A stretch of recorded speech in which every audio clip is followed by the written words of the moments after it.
Welcome all. So we have just discussed the output range, about the output range. Now we will discuss the input range should not be limited. Say I am having once again two transducers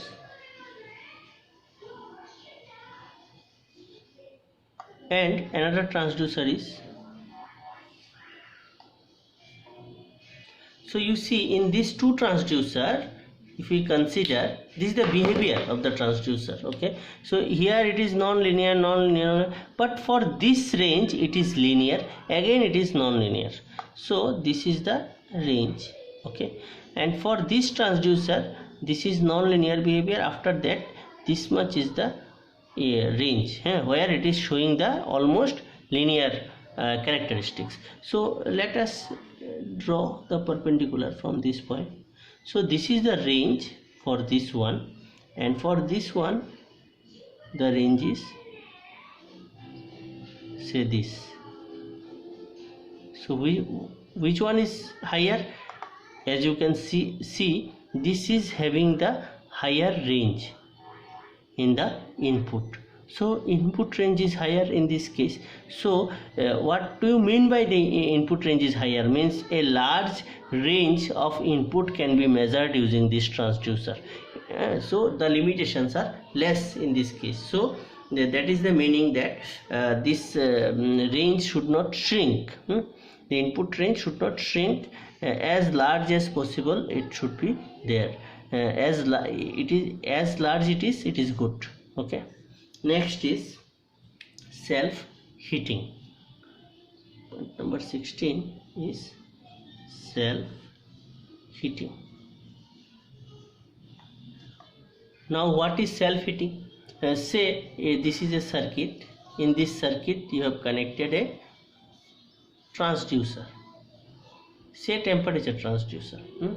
And it is after a signal conditioning circuit. Here you have to connect the signal conditioning circuit. So after this signal conditioning circuit you will get the output voltage. Okay, now if this transducer itself, due to self heating, due to the current which is flowing through this, due to this current, suppose it is heated, as it is heated its resistance will drop down, and again it will draw more current, and due to more current again more heat will be there. Due to this it will not give a proper output. This is called the self heating. So this much of things must not be there.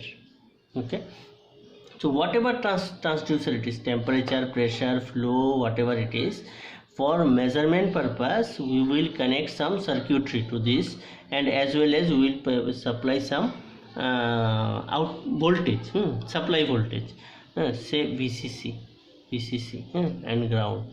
So due to this supply voltage it will draw some current through this, and accordingly it will give the output. Say RTD is a passive transducer. Okay, so as it is a passive transducer, according to the current, whatever it is drawing through this, it will produce some heat. Due to that heat, again it will lose its resistance, and it will draw some more currents through this. Due to this self heating problem, the output voltage will vary.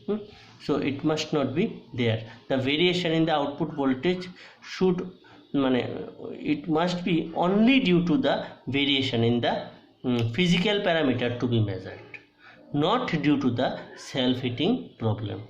So self heating is not at all acceptable. Got it na? Okay, next, the structure of the transducer. Say next point is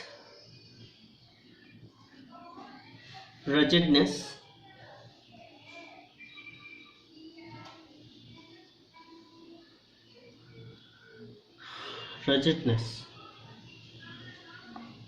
What is ruggedness? It is strong, cannot be damaged easily. So a transducer, you must want that it must not be fragile in the nature. Okay, it must be very rugged in the construction, but every time it is not possible. Say if you make something using tungsten, we will discuss those things later on. Tungsten, it can withstand very high temperature. Okay, for some high temperature measurements, where the high temperature is there we normally use the tungsten, but it is very fragile in nature. Every time it will break.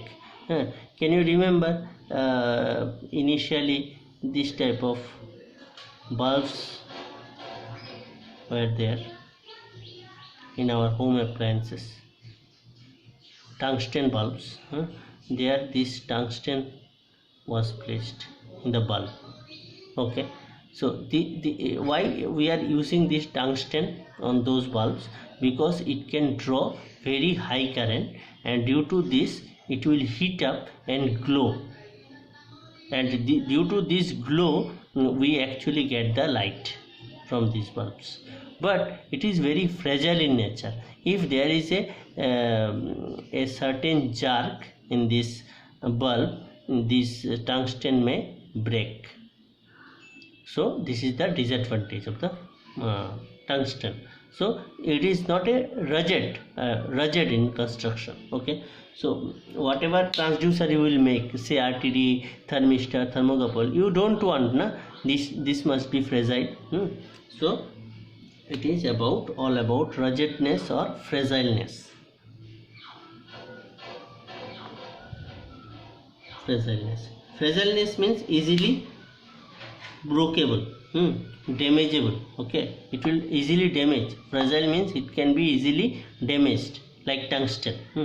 And ruggedness means it will not break easily, it will not damage easily, right? Next, proper grounding. This is very important, that proper grounding must be there. You know this, proper grounding must be there. If proper grounding is not there, then there may be a malfunction of current, and due to this the system devices may damage. I will again discuss these things later. Okay, next point is environmental conditions. What is environmental conditions?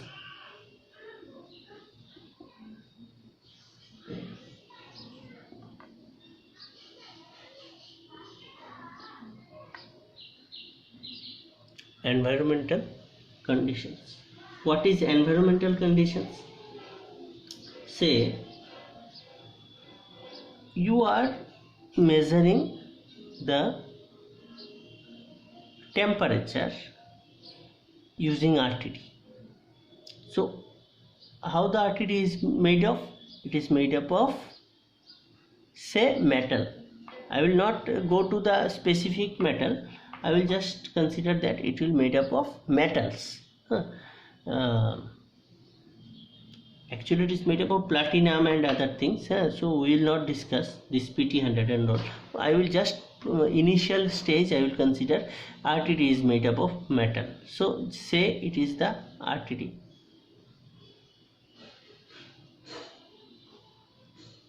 Metal. So this piece is used in a closed vessel,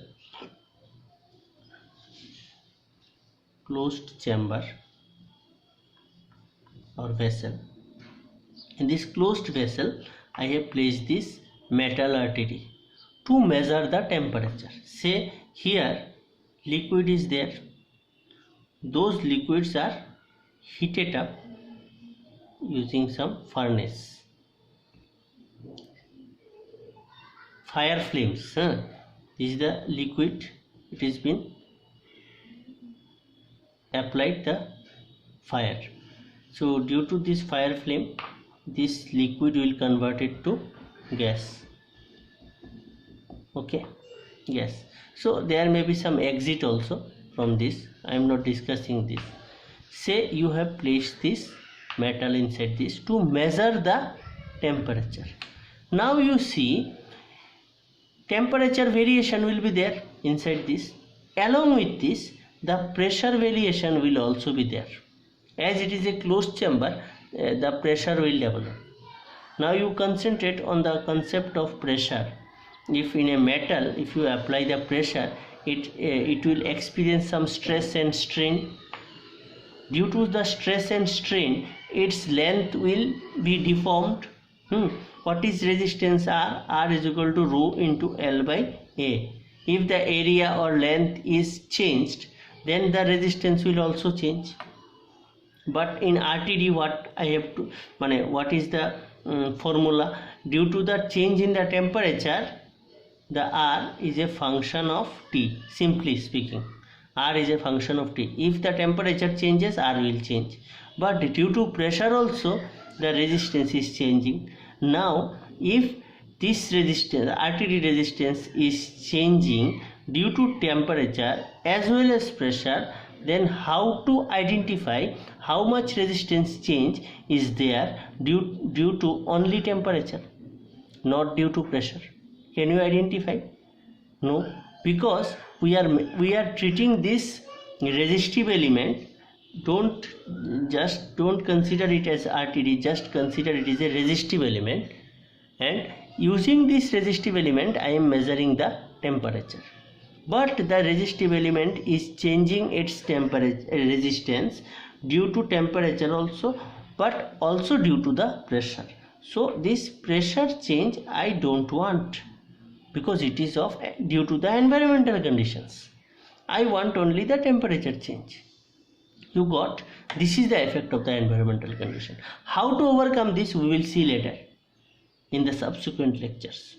Okay, got it? The environmental condition. So we can take another environmental condition. The last lecture also I have told, that is, if I am having a magnetic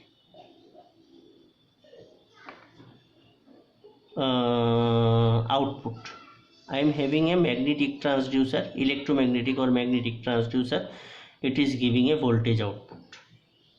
How? Inside this some magnetic flux will change, accordingly it will give the output. Now say I am having a big source of